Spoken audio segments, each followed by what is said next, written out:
Una de las preguntas más recurrentes, si no es la que más con respecto a la precalificación de Infonavit, es ¿qué onda con los gastos de escrituración? ¿Voy a pagar? ¿No voy a pagar? ¿Por qué unas personas sí pagan? ¿Por qué otras no? Mi precalificación dice claramente menos gastos. Y el tema es que en redes sociales hay mucha información con respecto a esta situación. Hay muchísimas dudas y hay muchas respuestas. Desafortunadamente muchas son incorrectas. Pero mira, vamos a empezar por el tema de explicarte que los gastos de escrituración los vas a pagar sí o sí. Pero ¿por qué los vas a pagar? ¿Qué son los gastos de escrituración? Los gastos de escrituración son los costos que tú vas a pagar al adquirir una vivienda.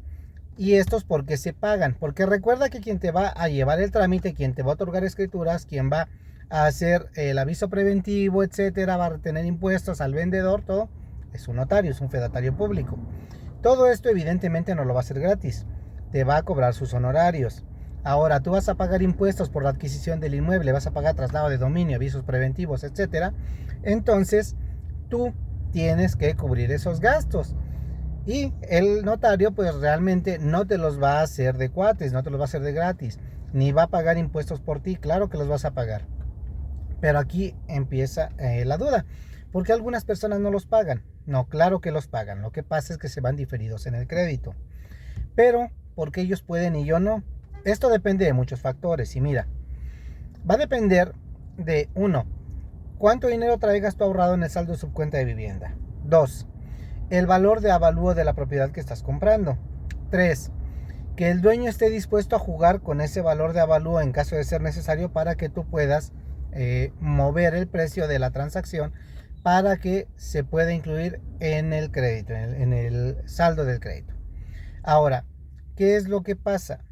Tienes que entender que son muchos factores los que implican que tú puedas incluir, digamos, ese tipo de gastos en el crédito.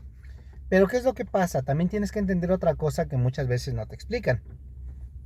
Al no desembolsarlo, tú tienes que pagar forzosamente estos gastos. De entrada, cuando compras tu casa, tú no lo desembolsas y te sientes bien a todo dar. Sin embargo, tienes que entender que ese monto que tú estás incluyendo en el crédito, pues lo vas a acabar pagando en algún momento. ¿Y qué crees? Al ser parte del crédito, lo vas a pagar con los intereses que te toque pagar por el crédito. Ahora, si tomas en cuenta esto a largo plazo, pues van a ser los gastos de escrituración muchísimo más caros que si tú los hubieras desembolsado en el momento. Pero ¿qué es lo que pasa? Dices, bueno, pues posiblemente al momento de comprar la casa me sirve no desembolsar. Ok, me parece bien, no desembolses. Sin embargo, tienes que entender que realmente al momento de interpretar tu precalificación tienes que tener las cosas perfectamente claras. ¿Por qué? Porque a veces pasa que algunas personas los orientan equivocadamente y cuando van a la firma de escrituras pues resulta que se les cayó la compraventa porque ustedes necesitaban dinero adicional que no tienen. Y dicen, bueno, pero es que si ahí decía que ya incluía gastos y todo, no. El rubro que te maneja Infonavit como menos gastos, tienes que entender, este es un rubro que Infonavit maneja como gastos de titulación financieros y de operación, y esto es básicamente una comisión por apertura que el Infonavit te cobra por otorgarte el crédito. Son cosas distintas. Ahora, vamos a suponer que tú tuvieras en tu saldo de subcuenta de vivienda una cantidad suficiente para cubrir los gastos de escrituración.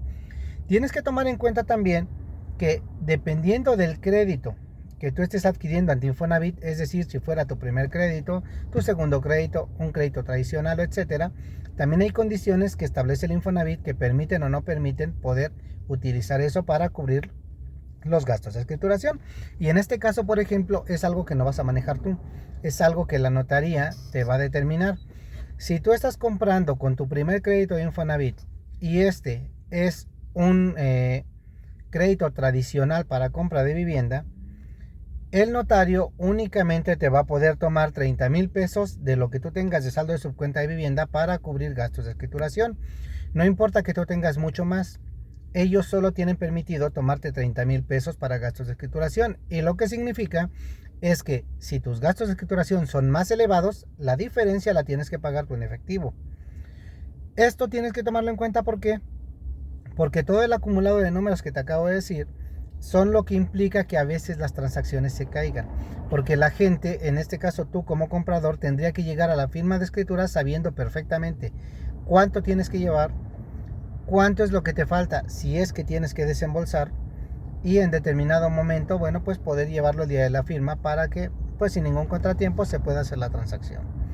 ¿Quién tiene que hacerte todo este tipo de números? Tu asesor tiene que hacértelo correctamente, explicarte bien tu precalificación. ¿Para qué? Para que tú no tengas ningún problema a la hora de hacer tu compra-venta de casa. Infórmate, no te dejes engañar, no creas todo lo que ves en redes sociales.